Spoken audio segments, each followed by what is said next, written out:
Shalom sahabat perkantas, jumpa lagi dalam SMS, Sejenak Menikmati Sabda. Pada siang hari ini kita sama-sama akan merenungkan firman Tuhan dalam tema kesetiaan Kristus. Saya ingin mengajak kita merefleksikan tema ini dari sebuah kisah di dalam Alkitab tentang Yesus dan murid-muridnya di dalam perahu ketika mereka waktu itu mengalami angin taufan yang dahsyat. Di dalam kitab Markus pasal yang keempat ayat 35 sampai ayat 41. Kita membaca pada bagian ini, pada hari itu, waktu hari sudah petang, Yesus berkata kepada mereka, "Marilah kita bertolak ke seberang." Mereka meninggalkan orang banyak itu lalu bertolak dan membawa Yesus beserta dengan mereka dalam perahu di mana Yesus telah duduk, dan perahu-perahu lain juga menyertai dia. Lalu mengamuklah taufan yang sangat dahsyat, dan ombak menyembur masuk ke dalam perahu, sehingga perahu itu mulai penuh dengan air. Pada waktu itu, Yesus sedang tidur di buritan di sebuah tilam. Maka murid-muridnya membangunkan dia dan berkata kepadanya, "Guru, engkau tidak peduli kalau kita binasa?"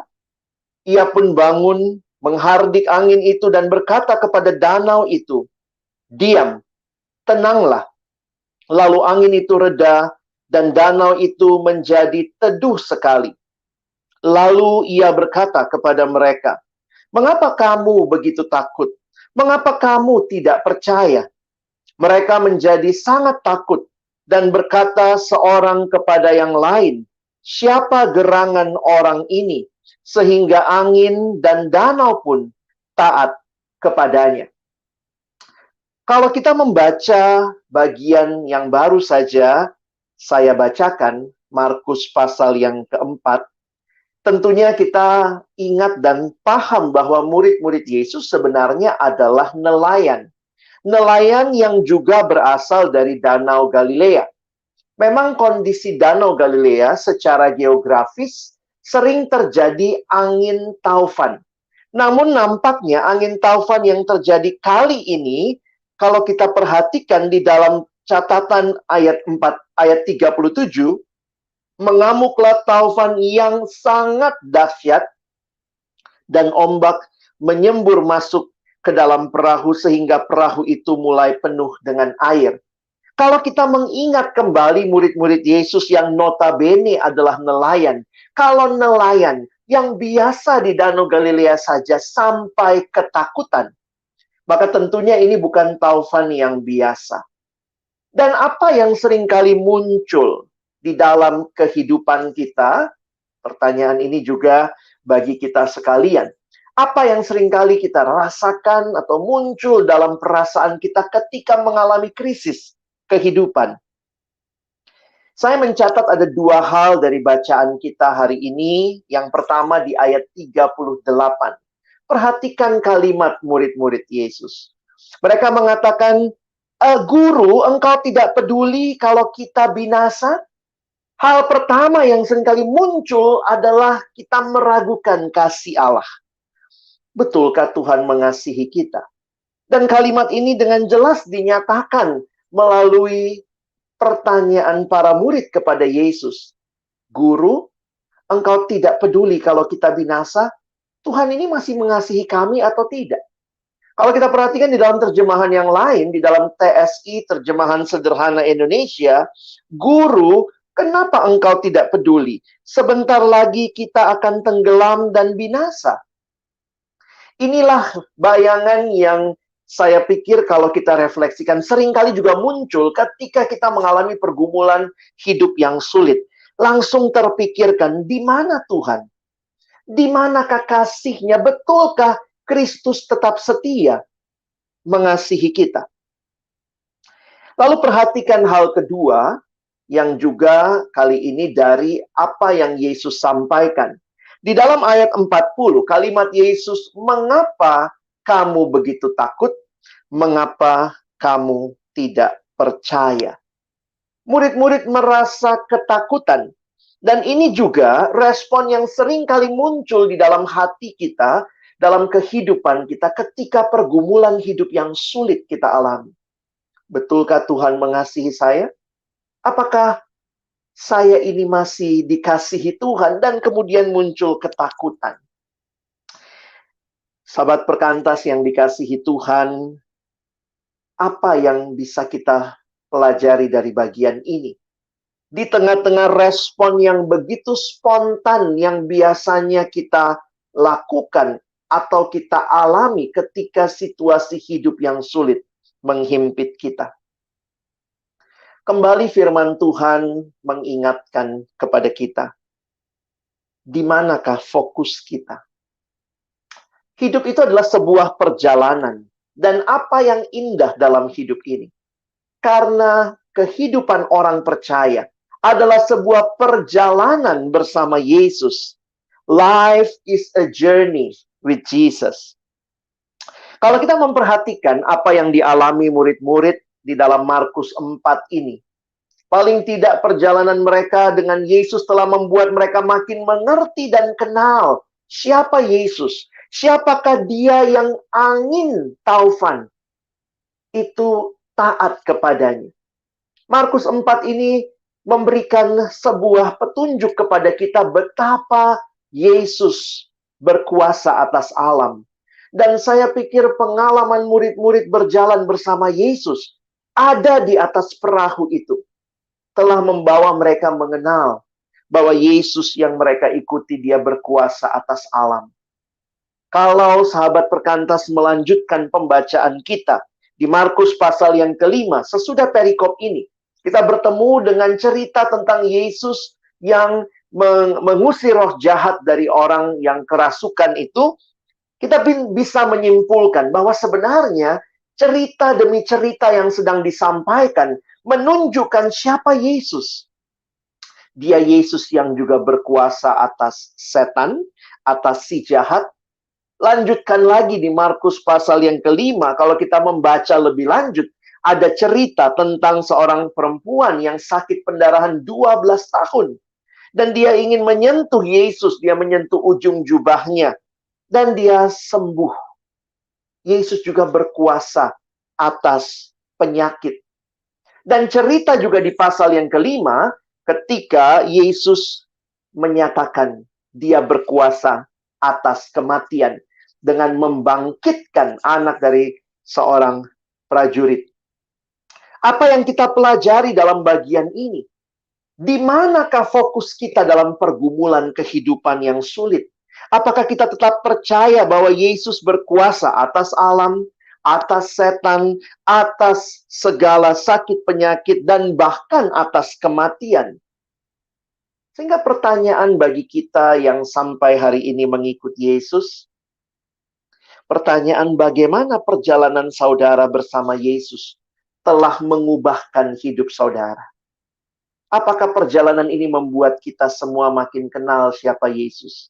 Dia yang tidak pernah meninggalkan kita, bahkan dalam situasi yang paling sulit sekalipun. Corona yang masih menjadi pergumulan dunia membuat banyak orang juga takut melangkah bagaimana masa depan. Pergumulan sakit penyakit, pergumulan ekonomi yang sulit, pergumulan kehidupan yang tidak mudah. Adakah pengharapan bagi kita? Kita kembali diingatkan lewat firman Tuhan bahwa Tuhan hadir dalam pergumulan kita.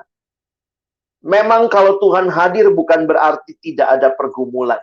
Karena God never promises that we will never face struggles or problem. Tuhan tidak pernah janji hidup tanpa masalah. Tetapi janjinya adalah dia hadir. Dia berjalan bersama kita melalui berbagai pergumulan kehidupan. Bagaimana respon kita? Perhatikan kalimat Yesus. Mengapa kamu tidak percaya? Mari belajar untuk percaya. Wah, ini satu hal yang cukup sulit ternyata ya.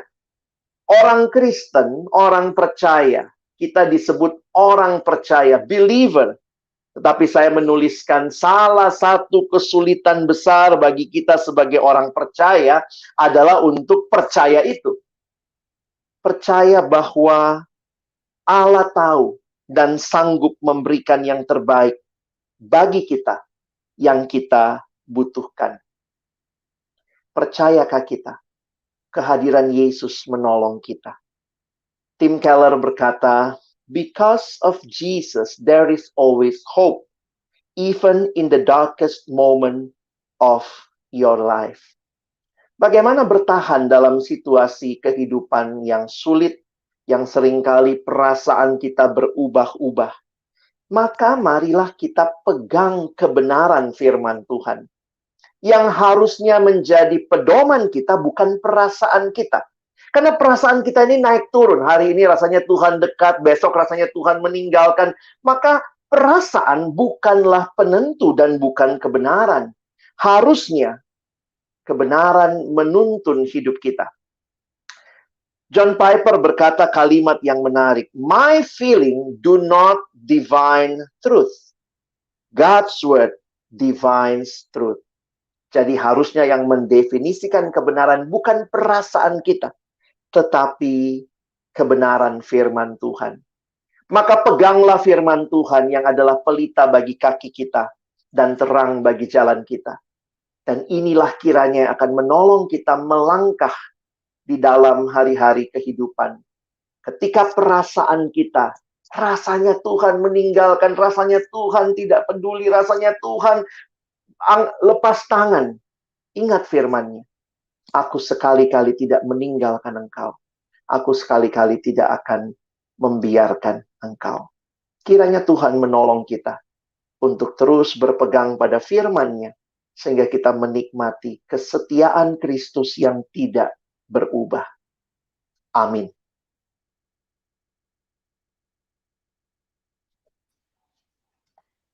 Ya, halo Bang Alex sih, salah. Halo, Ya, Nov. Ketemu lagi ya. Thank you, Bang. Iya, kita ketemu lagi. Sama-sama. Gitu ya. Thank you, Bang, untuk renungannya disampaikan kepada setiap kita ngomongin tentang kesetiaan Kristus gitu ya. Maksudnya menarik, tadi Bang Alex juga sempat bilang perasaan itu nggak bisa jadi tolak ukur untuk kita bilang Tuhan itu lagi jauh atau nggak lagi dekat gitu. Walaupun kita lihat sering banget kita berpikirnya kayak gitu ya. Maksudnya, duh kayaknya Tuhan lagi jauh nih sama kita gitu ya. Nah, akhirnya aku jadi punya pertanyaan sih Bang sebenarnya gitu ya. Apa sih yang harusnya kita lakukan untuk bisa melihat gitu dan mengingat terus akan kasih dan kebaikan Tuhan? Karena kan tadi Abang bilang perasaan tuh nggak bisa jadi tolak ukur gitu. Selain ngomongin tentang punya relasi yang baik sama Tuhan, itu kan udah pasti ya, itu jadi hal yang paling penting gitu. Tapi apakah ada hal lain yang bisa membantu kita untuk terus mengingat akan kesetiaan Tuhan, bahkan tanpa harus mempertanyakan sebenarnya Tuhan tuh baik nggak ya gitu? Thank you, Nov. Ya, kalau kembali lagi melihat itu yang sebenarnya saya juga lagi gumulkan di saat begitu banyak berita-berita, baik yang sakit, duka cita, itu hari ini, yang tadi saya udah sharing sebelumnya ya, lagi banyak tuh berita-berita yang kayaknya, Tuhan kok begini amat situasi dunia yang sudah jatuh dalam dosa. Tapi kembali ya, saya melihat firman Tuhan harus jadi pegangan kita. Karena itu kalau Novi nanya, bagaimana dong kita bisa bertahan? Maka mari berjuang, saya katakan berjuang karena ini tidak mudah, berjuang di dalam disiplin rohani untuk membaca, merenungkan firman Tuhan, untuk berelasi dengan Tuhan. Saya pikir jangan sepelekan, itu bukan tambahan buat hidup rohani kita, itu hal utama yang kita butuhkan, supaya arah kita itu tidak ditentukan oleh perasaan yang berubah-ubah, tapi benar-benar dipimpin oleh firman yang kita baca dan renungkan. Seringkali dalam situasi sulit, tiba-tiba Tuhan ingatkan kita kepada firman yang mungkin pernah kita nikmati dalam saat teduh, atau di kelompok kecil pernah kita hafal ayat. Jadi saya melihat, ya tentu itu ya, yang tidak tergantikan. Tapi hal lain yang kita bisa juga upayakan, milikilah ya, kalau saya senang dengan simbol sebenarnya ya. Mungkin ada simbol-simbol yang mengingatkan kita akan kehadiran Tuhan. Jadi kadang-kadang kan gitu ya, kita ngerasa, aduh Tuhan ini nggak menyertai begitu ya. Saya tidak berkata kita memberhalakan simbol, tetapi simbol menjadi pengingat kita.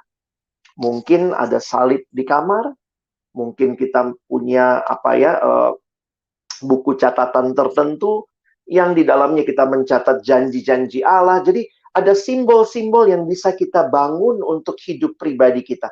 Sehingga setiap kali misalnya kita merasa Tuhan kayaknya meninggalkan, coba kita ingat lagi kembali ya kepada hal itu. Dan yang terakhir mungkin kita perlu menikmati kehadiran komunitas. Nah, mungkin ini yang sulit. Wah, gimana nih lagi online, komunitas saling mendukung. Teman-teman hanya dengan mengirimkan SMS, mungkin mengutip ayat, mungkin kemudian berkata saya mendoakan, mungkin mengirimkan voice notes, kita berdoa untuk orang lain. Saya pikir itu menjadi satu cara yang Tuhan pakai juga untuk menguatkan satu sama lain dalam situasi hidup yang sulit. Kita butuh komunitas untuk saling mengingatkan bahwa Kristus setia dan Dia tidak meninggalkan kita.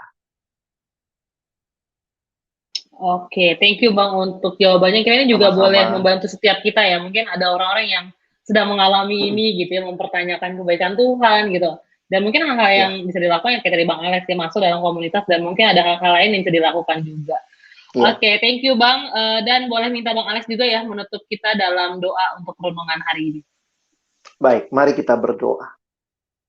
Tuhan, kami tiada hentinya bersyukur karena Tuhan hadir dalam hidup kami. Bahkan di momen-momen tersulit, yang tergelap, yang kami rasa Tuhan kayaknya tidak hadir. Tuhan meninggalkan, tetapi firman-Mu menyatakan bahwa Engkau ada, Engkau mendekap kami, memeluk kami, bahkan di situasi yang paling sulit. Terima kasih kami yang sudah dikuatkan. Tolong kami Tuhan, untuk terus memandang kepadamu, melangkah maju dalam pergumulan kehidupan, dan juga pakai kami, menguatkan saudara seiman kami, yang juga mungkin sedang mengalami pergumulan. Kami sekali lagi bersyukur, karena Engkau Allah yang senantiasa hadir dan menuntun kami. Terima kasih untuk SMS yang hari ini, Tuhan pakai juga wadah ini, untuk menguatkan sahabat perkantas dan semua yang mendengar, baik secara live maupun siaran tunda. Terima kasih juga untuk Novita yang boleh setia untuk acara ini, dan kami semua yang boleh sama-sama menikmati firman-Mu. Kami bersyukur menutup SMS siang hari ini dalam nama Yesus kami berdoa. Amin. Oke, dan saatnya kami berdua akan undur diri dari layar kaca teman-teman, dan sampai jumpa di siaran minggu depan. Bye-bye! Bye!